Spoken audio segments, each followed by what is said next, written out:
The leaders of the European Union have gathered in search of a convincing and unified reproach of Russia for its actions in Crimea. But this is not a body famed for its common approach to problems, and differences were clear from the start. Can we hold talks, for example in a coordination or contact group? We're working on this. I'm very much in favour of it. At the same time, we have to say that we can't just go back to normal, especially not if there are no diplomatic talks at all, which means we will also have to deal with different kinds of diplomatic sanctions.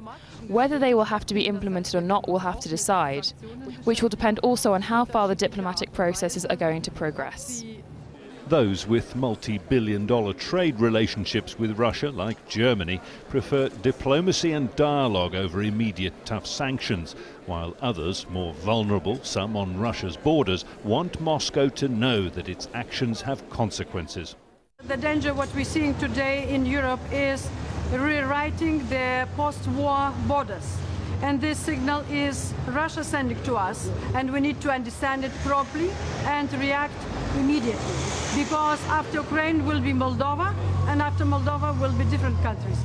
So the signs are that a unanimous decision on immediate sanctions may prove elusive. But the leaders do seem to agree on one thing. While Russia calls the new government in Kiev illegitimate, here in Brussels, Prime Minister Arseniy Yatsenyuk is being feted as the man in charge.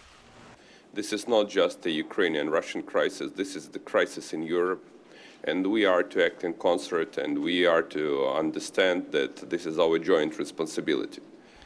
In Brussels, the prevailing view is likely to be that talks should continue, with Russia in no doubt about who the European Union supports.